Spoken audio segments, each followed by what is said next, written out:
We're counting down the top 10 rock hits that define 1987's leap from raw, bluesy riffs to power chord polish and electric excess. From alt-rock upstarts and gospel-drenched anthems to glam metal spectacles and stadium-shaking sing-alongs, these tracks didn't just rule the charts, they rewrote the rules of rock. Which game-changing single will land at number 1? Let's kick things off with number 10. R.E.M's The One I Love did not arrive with glam or bombast. Instead, it crept onto mainstream radio in 1987 with a stark, looping guitar riff and a lyric that sounded like a dedication. Until you listened closer. For years, R.E.M. had been the kings of college radio, but this was their first US top 10 single, peaking at number 9 on the Billboard Hot 100. Michael Stipe's delivery felt urgent, almost confrontational, and the band's stripped-down arrangements stood out against the era's glossy productions. Many fans treated it as a love song, missing the sharp edge in lines like "a simple prop to occupy my time." Stipe later called it a violent song, uneasy with its use at weddings and dedications. MTV put the moody video into rotation, pushing alternative rock into the pop spotlight. The One I Love opened the door for bands outside the hair metal mainstream, proving that raw honesty could break through the polish. U2's I Still Haven't Found What I'm Looking For arrived as the second single from the Joshua Tree, and it sounded like nothing else on rock radio in 1987. Built around a steady, gospel-inspired groove, the song stretches out with the Edge's chiming guitar and Bono's searching vocals, while the band's harmonies echo the call and response of American spirituals. Brian Eno and Daniel Lanois produced the track with an airy sense of space, letting each instrument breathe, an approach that made stadiums feel intimate and enormous at the same time. The lyrics trade pop romance for a restless spiritual quest, giving U2 an identity as more than just arena rockers. Backing vocals swell like a choir,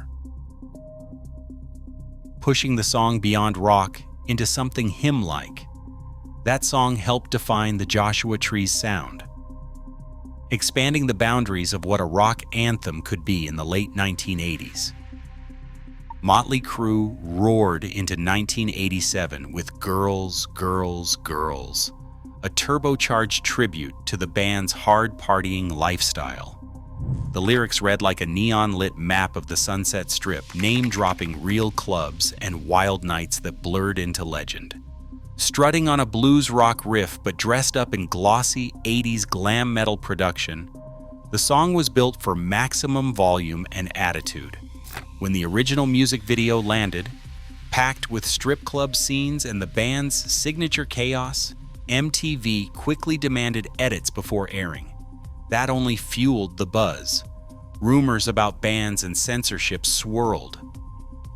But the controversy became part of the marketing, making Girls, Girls, Girls impossible to ignore.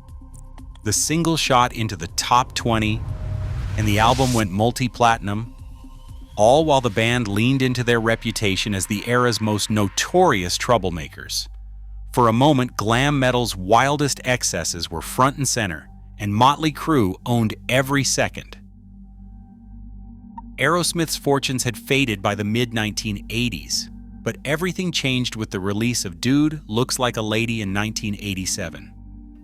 The band teamed up with songwriter Desmond Child, known for crafting radio-ready hits, to help shape a comeback single that fit the era's shiny new sound. Instead of bluesy jams and sprawling solos, the song bursts with a punchy chorus, tight guitar hooks, and a horn section that is impossible to ignore. Steven Tyler's lyrics, inspired by a case of mistaken identity in a bar, played with gender and image in a way that sparked both laughter and debate. Dude Looks Like a Lady led off the Permanent Vacation album and shot into the top 20, powered by MTV rotation and a campy, over-the-top video. For a band rooted in the grit of the 70s, embracing pop structure and outside help was a gamble. But the result was a career-saving hit, that proved even rock legends could thrive in the polished, hook-hungry world of late 80s radio. U2's With or Without You swept onto the airwaves in spring 1987, defined by restraint rather than spectacle. The song begins in near silence, Adam Clayton's bass and Larry Mullen Jr.'s drums barely above a whisper.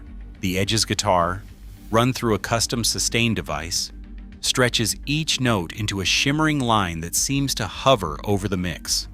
Brian Eno and Daniel Lanois insisted on a sparse arrangement, letting tension build slowly as Bono's voice rises from quiet longing to a raw, open plea. The band spent months debating the mix, with Island Records pushing for a more conventional radio sound, but the final version kept its hypnotic pulse. With or Without You became U2's first United States #1 single, proving that atmosphere and patience could fill stadiums just as powerfully as any anthem. Its slow crescendo set it apart from the high-gloss party rock dominating the charts that year. Poison's Talk Dirty to Me exploded onto radio in early 1987, powered by a 3-chord riff and a chorus that stuck after one listen. Released as the second single from their debut album, the song was pure pop metal, a shot of energy built for teenage bedrooms and Friday nights. The band's look was just as loud as their music, with teased hair, neon spandex, and makeup that blurred the line between glam and parody. The video, filmed on a shoestring budget, turned these visuals into an MTV staple, showing the band clowning around on stage and mugging for the camera. Within weeks, Talk Dirty to Me was climbing into the Billboard Top 10, and the album Look What the Cat Dragged In shot to multi-platinum status. Critics called it disposable, but the hooks and attitude made Poison impossible to ignore. For a new wave of rock fans, this was the sound of fun, no frills, no apologies, just a band cashing in on the power of a good time. Def Leppard's Pour Some Sugar on Me took studio obsession to new heights. Producer Mutt Lange pushed the band through years of marathon sessions, demanding endless punch-ins and microscopic edits. Every vocal line was stacked and layered until it sounded like a stadium chant, not just a band. Rick Allen, having lost his left arm in a car accident, played a custom electronic drum kit, triggering samples with his feet and his remaining arm, and adding a futuristic edge to the beat.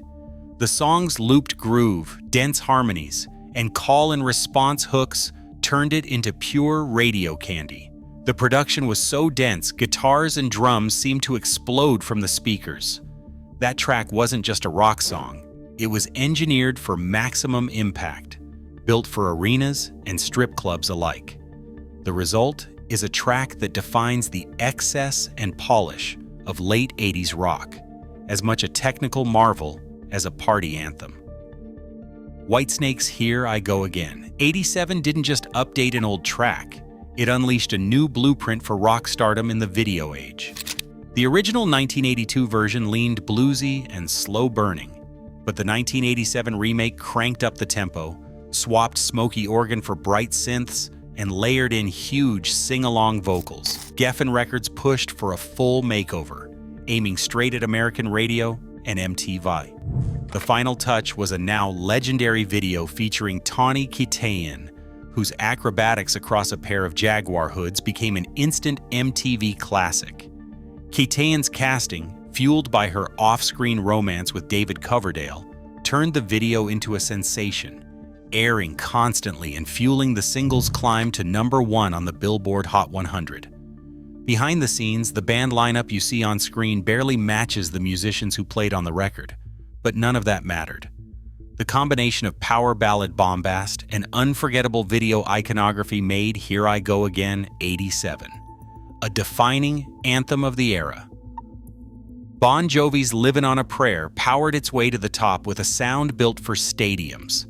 The first thing that hits is Richie Sambora's talk box riff, an effect rarely heard on rock radio since the days of Peter Frampton.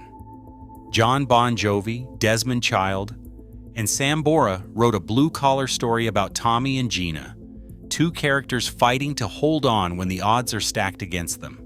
The chorus, fueled by a dramatic key change, turns every crowd into a choir, whether in a packed arena or a sports bar decades later. Early on, Jon Bon Jovi nearly left the song off the album, doubting its potential until a test audience erupted at playback. Sambora insisted the talkbox stay, arguing it gave the track its identity.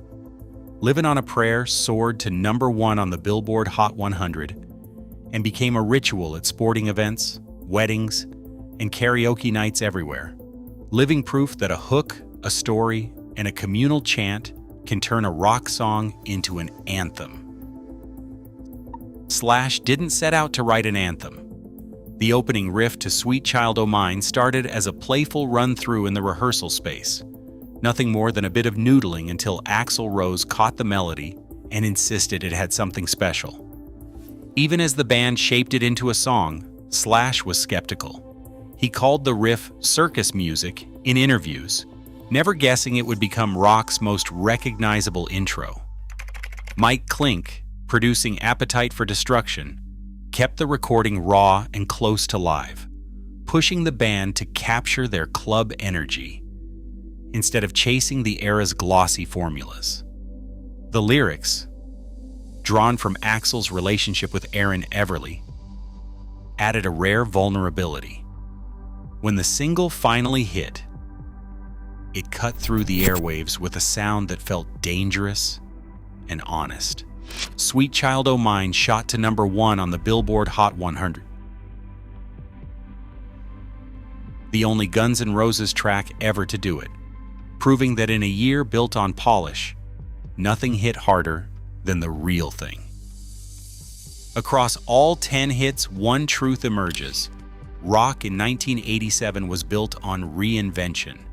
Arena anthems, glossy production, and bold hooks proved that rock could evolve without losing its edge. That drive for reinvention keeps rock vital and still echoes in every new riff today. What is your favorite rock era?